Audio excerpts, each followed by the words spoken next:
സംഖ്യാപുസ്തകം അദ്ധ്യായം 20. അനന്തരം ഇസ്രായേൽ മക്കളുടെ സർവ്വസഭയും 1-ാം മാസം സീൻ മരുഭൂമിയിലെത്തി. ജനം കാദേശിൽ പാർത്തു. അവിടെ വെച്ച് മിര്യാം മരിച്ചു. അവിടെ അവളെ അടക്കം ചെയ്തു. ജനത്തിന് കുടിപ്പാൻ വെള്ളമുണ്ടായിരുന്നില്ല. അപ്പോൾ അവർ മോശയ്ക്കും അഹരോനും വിരോധമായി കൂട്ടം കൂടി. ജനം മോശയോട് കലഹിച്ചു. ഞങ്ങളുടെ സഹോദരന്മാർ യഹോവയുടെ സന്നിധിയിൽ മരിച്ചപ്പോൾ ഞങ്ങളും മരിച്ചു പോയിരുന്നു എങ്കിൽ കൊള്ളായിരുന്നു. ഞങ്ങളും ഞങ്ങളുടെ മൃഗങ്ങളും ഇവിടെ കിടന്ന് ചാകേണ്ടതിന് നിങ്ങൾ യഹോവയുടെ സഭയെ ഈ മരുഭൂമിയിൽ കൊണ്ടുവന്നതെന്ത്? ഈ വല്ലാത്ത സ്ഥലത്ത് ഞങ്ങളെ കൊണ്ടുവരുവാൻ നിങ്ങൾ മിസ്രയീമിൽ നിന്ന് ഞങ്ങളെ പുറപ്പെടുവിച്ചത് എന്തിന്? ഇവിടെ വിത്തും അത്തിപ്പഴവും മുന്തിരിപ്പഴവും മാതളപ്പഴവുമില്ല, കുടിപ്പാൻ വെള്ളവുമില്ല എന്ന് പറഞ്ഞു. എന്നാലേ മോശയും അഹരോനും സഭയുടെ മുമ്പിൽ നിന്ന് സമാഗമന കൂടാരത്തിൻ്റെ വാതിൽക്കൽ ചെന്ന് കവന്നു വീണു. യഹോവയുടെ തേജസ് അവർക്ക് പ്രത്യക്ഷമായി. യഹോവ മോശയോട്, നിന്റെ വടിയെടുത്ത് നീയും സഹോദരനായ അഹരോനും സഭയെ വിളിച്ചു കൂട്ടി അവർ കാൺകെ പാറയോട് കൽപ്പിക്ക, എന്നാൽ അത് വെള്ളം തരും.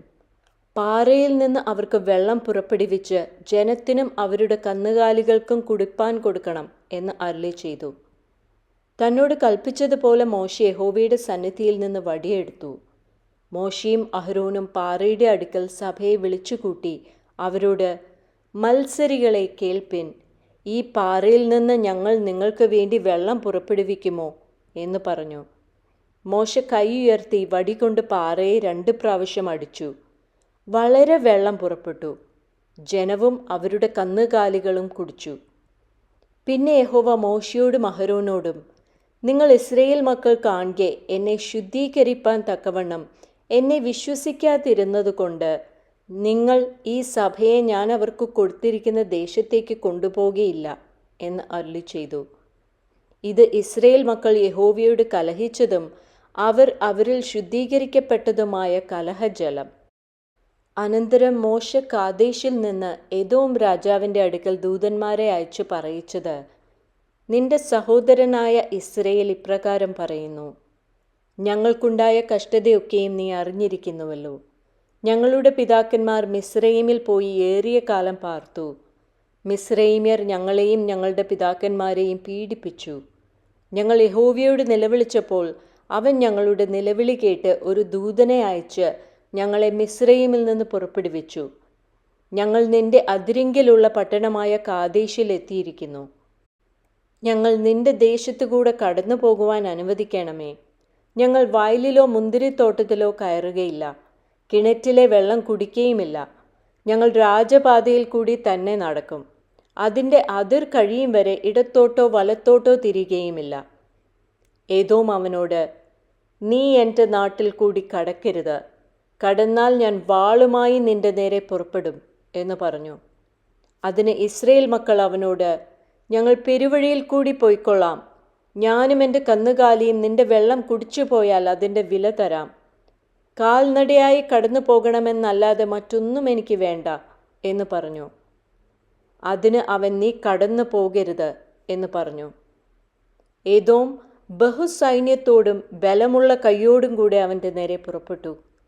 ഇങ്ങനെ ഏദോം തൻ്റെ അതിരിൽ കൂടി കടന്നു പോകുവാൻ ഇസ്രായേലിനെ സമ്മതിച്ചില്ല. ഇസ്രായേൽ അവനെ വിട്ട് ഒഴിഞ്ഞുപോയി. പിന്നെ ഇസ്രായേൽ മക്കളുടെ സർവ്വസഭയും കാദേശിൽ നിന്ന് യാത്ര പുറപ്പെട്ട് ഹോർ പർവ്വതത്തിലെത്തി. ഏദോം ദേശത്തിൻ്റെ അതിരിങ്കിലുള്ള ഹോർ പർവ്വതത്തിൽ വെച്ച് യഹോവ മോശയോടും അഹരോനോടും അരുളി ചെയ്തത്, അഹരോൻ തൻ്റെ ജനത്തോട് ചേരും. കലഹജലത്തിങ്കൽ നിങ്ങൾ എൻ്റെ കൽപ്പന മറുത്തതുകൊണ്ട് ഞാൻ ഇസ്രായേൽ മക്കൾക്ക് കൊടുത്തിരിക്കുന്ന ദേശത്തേക്ക് അവൻ കടക്കയില്ല.